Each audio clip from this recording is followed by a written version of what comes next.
Alright, I'm pretty sure we are recording. Yep.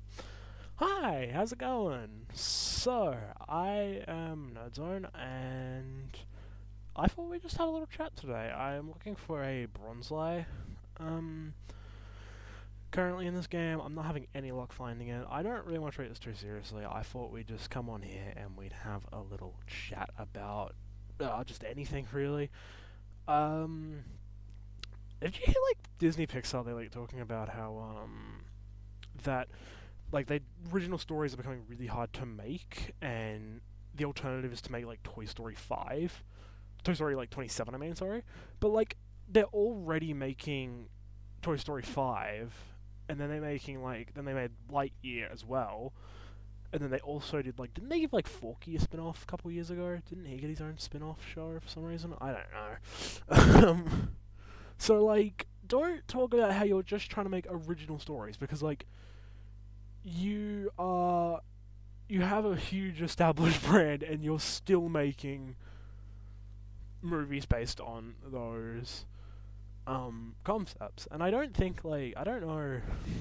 Our original stories struggle hard to write nowadays. Are they. Statistically, we are seeing they are failing when it comes to profit margins and everything. But I'd like to argue that because I think when we look at smaller indie games, they're always doing really well, and we've seen they can write good stories. So is it the fact that they are just struggling to write? I have a Pokemon really angry at me right now. Are they struggling to write good stories, or are those stories failing? Are people no longer interested in original stories, or are they struggling to write original stories? Because there's no harm in that. I don't think that original stories are very difficult to write. But when we look at some of Disney Pixar's much older work, I think maybe if they went back to that formula, their formula was essentially, what if robots had feelings? What if cars had feelings? What if toys had feelings? And they're pushing those emotions constantly. We're starting with that base concept and then pushing those emotions. Bug's Life was incredibly popular, and that was just, what if bugs have feelings? And that's at its core. But then we push that, we flesh that out a bit. And maybe that's what they need to go back to focusing on. Because those created heartfelt and genuinely good feeling stories. We take the first Toy Story film, that felt genuinely good, because that was just a story about friendship, and people really liked that story because it felt good. It was a good story, and it started with the core fact of, what if toys had feelings? And I think that's where they need to look at going. I have a meme coming out about that sometime. I'm not sure when exactly that meme will drop. Speaking of the daily Nerdzone memes, I have decided to only do one meme per day. Originally, I was doing 2 to 3. I brought that down to just 1 because unlike Marvel, I understand quality over quantity, and making those memes was definitely becoming a pain in the bum because it's just me doing it. I'm not a team of people. I'm just one guy. So it was definitely becoming kind of annoying to keep doing that, and I just wanted to make sure that my memes, or the jokes I make, because I make all the jokes I post. I think if you go through my account a little bit, I've shared a couple that I didn't make, but nowadays I'm just focusing on ones that I have made. I don't do that anymore. That was back when my account was very, very small. We're still very, very small, but we're getting a lot of viewers lately, so I definitely want to make sure that with all these new viewers that it is my original content. But yeah, posting those 2 times a day was just kind of annoying, and I'm focusing on just 1 a day, so that way I don't put out stuff that just isn't very good. Speaking of those memes as well, while I am on it, I've made a lot of memes about the B movie lately. I made about like 4 memes about it. One of them, if you've been on my account for a very long time, you'll know that one of them I made like last year sometime was when Jerry Seinfeld apologized for the sexual undertone of the B movie, and I claimed it was the only good thing about the movie, and I stand by that fact to this day. So I wanted to make that into a brand new meme template format, and I decided to do that, and then I heard that he was making the B movie too, and so I had like 3 different joke options for that, and I decided to throw all of those up there as well. But we are covering different topics. Starting tomorrow, it's going to be no longer B movie stuff, and no more Jerry Seinfeld stuff. I think that's done until he says something stupid again, which I'm sure he will be back by next week. So yeah, that's really what's happening there. I'm having no luck finding this bonsai today. I don't know what's going on. I was hunting for it all night last night, and I didn't find it. I find plenty of pseudo-widows is the annoying thing, but bonsais I'm just struggling with. I've even tried to go onto like YouTube and Reddit and things, and I still just can't figure out what I'm doing wrong. If someone could help me out in the comments below, that would be awesome. So yeah, I'm not putting a lot of effort or time into this video. I just thought this would be very chill, type thing. I was also thinking, like, do you guys want, like, monthly based podcasts? Is that something you'd be interested in? Like, I could make some notes about different, like, games I'm playing and things I've, like, picked up for my collection, because I am an avid collector. I have, I collect a lot of things. I collect, video games, DVDs, VHS tapes, a lot of different things, really. I've also started collecting Rubik's Cubes, weirdly enough. I have, how many do I have? 1, 2, 3, 4, 5, 5 Rubik's Cubes. I collect, like, very different Rubik's Cubes, so I don't, like, I don't know how to solve them. Let me say that. Do not ask me for a video on how to solve a Rubik's Cube, because I have no idea. I just like owning them. I would like to learn how to solve them one day, and yeah, there's some really cool Rubik's Cubes YouTube channels. They do, like, I can't think of their names on top of my head right now, but there's some really cool ones on the internet, and some really amazing people who are, like, way smarter than I am. But I have, like, yeah, I have some pretty cool ones. I try to only collect, like, unique ones, so I've already got a 3x3, and then I got a 2x2, and then I also have a 5x5. So I try to get, like, unique Rubik's Cubes so that they all do something different, like, because I kind of figure collecting the same type of Rubik's Cube all the time would get very boring. So another question that I might get asked here is, why am I playing Legends Arceus? This game came out a few years ago now, why am I playing it now? And the story that happened behind this game is, it's kind of personal. Like, it's had some personal scars towards me personally that I like. It's a very personal thing that I won't get into the full story, and this game wasn't to blame for that. But basically, I had, like, a couple of really bad things happen to me. One when the game first came out, and then again when I was playing the game. And for so long, I treated this game like it was a bad omen. Like, I just didn't touch it. And years later, well, not years later, but recently, I was like, this is ridiculous. I love Pokemon to death. It's one of my favorite game franchises of all time. So, sorry.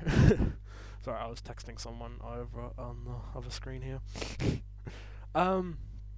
It's one of my favorite game franchises of all time, and I didn't want to have it be treated like this bad omen. So I started, like, playing the game again, and I've been having a lot of fun with it. You guys have seen that meme I did. The one about the gender-confused Pokemon. Ruby was originally a Luxray. She was originally a Roxray. And I really wanted a Zora, but I couldn't get one until, like, the end of the game. Towards, like, the end, the last area. And I grew kind of attached to Ruby since then. So I decided to name her Ruby. Some of you are probably wondering, why didn't I go with Nichigawa? And to be honest, I did a whole thing saying I didn't like him as the Doctor, and I look back on that post, I don't like it. Like, Nichigawa wasn't necessarily a bad... he wasn't a bad Doctor. I have no idea if that picked up on the microphone, but my dogs are going mental right now. As I was saying, Nichigawa is not a bad Doctor by any means. Like, I think he's a good Doctor. I just think, like... I just don't think I liked the writing. You know, like, I feel like Season 1 him, I didn't really, like, enjoy him in Season 1. But when he did Season 2, I was like, oh my god, this is actually so good. Now, this all excludes Rogue. Rogue, fantastic episode, might be one of the best episodes of the entire run. I love that to death, but I don't think the writing was very good, honestly. I think the writing strongly let him down. Like, when I think about the last season, I was really excited for the Rani. The Master was one of my... the Master is one of my favourite characters in all of Doctor Who, and... if you want to count her as a different character, Missy also climbed those ranks as well. I really love Missy. She might even be better than the Master himself, even though they're the same character. But I think, like, what am I trying to say? I was really excited for the Rani. I thought she was going to be awesome. And then she kind of, like, just died as soon as her evil plan started. She just died. And then, like, everything with Poppy kind of took over, which I did enjoy. I did enjoy Poppy. I did enjoy everything with Poppy. It was, like, really emotional. I did cry, halfway through, but I feel like it outshadowed a lot of other interesting stuff that we now don't get to see, which is disappointing. So yeah, I don't know. I've been thinking about that post for a long, long time. I'm actually thinking about going back and taking it down because I just don't agree with it anymore. I don't think he was a bad Doctor. He wasn't my favourite. He definitely wasn't my favourite. I'm sorry. My favourite Doctor, by the way, is Matt Smith. I love Matt Smith. But I don't think... He wasn't my favourite, but I don't think he was bad, though. I think I judged him too harshly, and I do feel a bit bad about that. Not that he ever saw that post, obviously, and doesn't care what I'm doing either. I always thought, like... For a long time, I thought he used Doctor Who as a stepping stone to kickstart his own career. I watched a video by the lovely people. If you're a friend of Doctor Who, by the way, you should go check out the... Oh, this is Whoverse channel? Hang on, I'm gonna check it up real quick on my phone. Is it Whoverse? I have so many subscriptions. Do you guys want to see a video where I go through my YouTube subscriptions? That could be interesting. I am subscribed to so many channels. I'll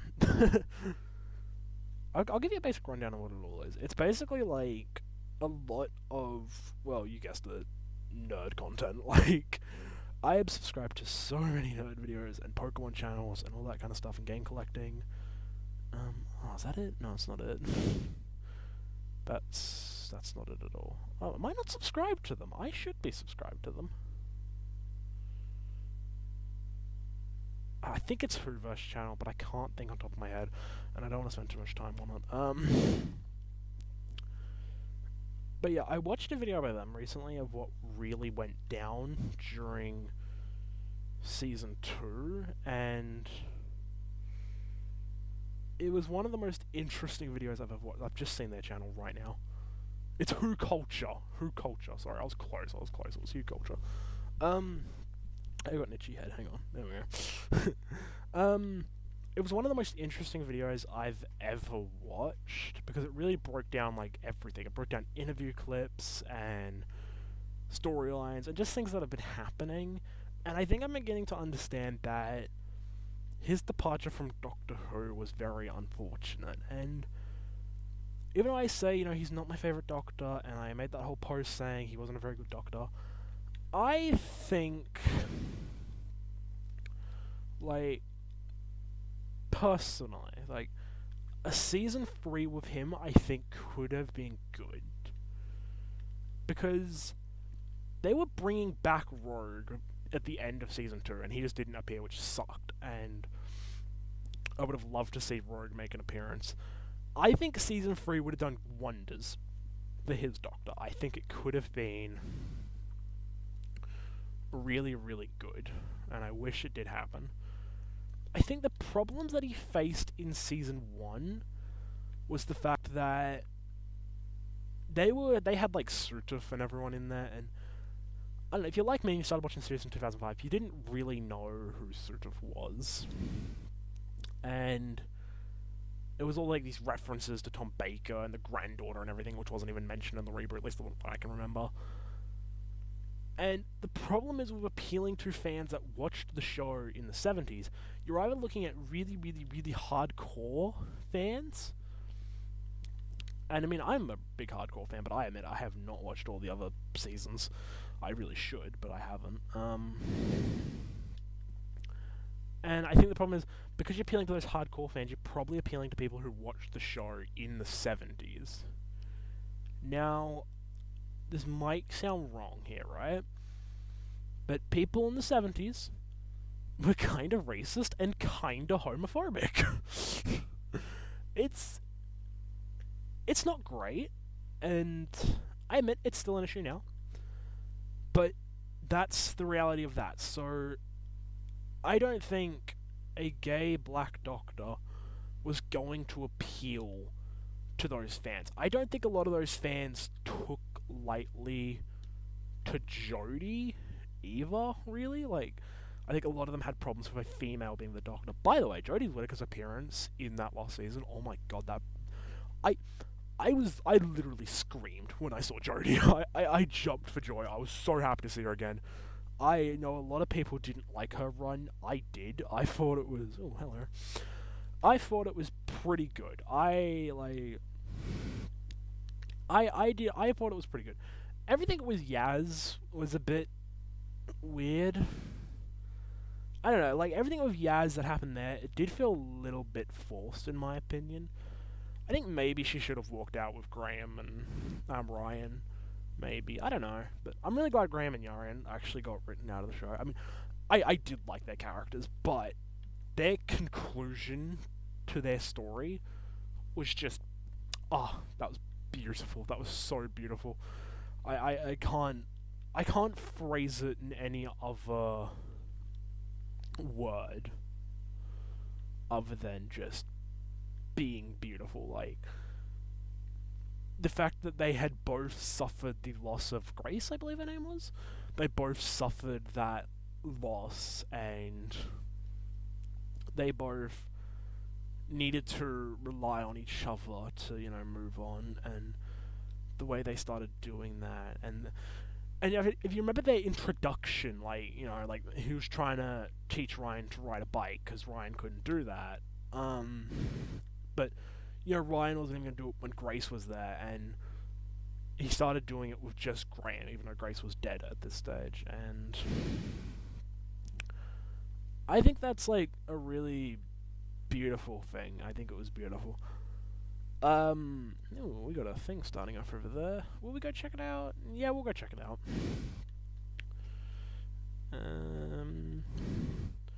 I'm just answering a text message real quick.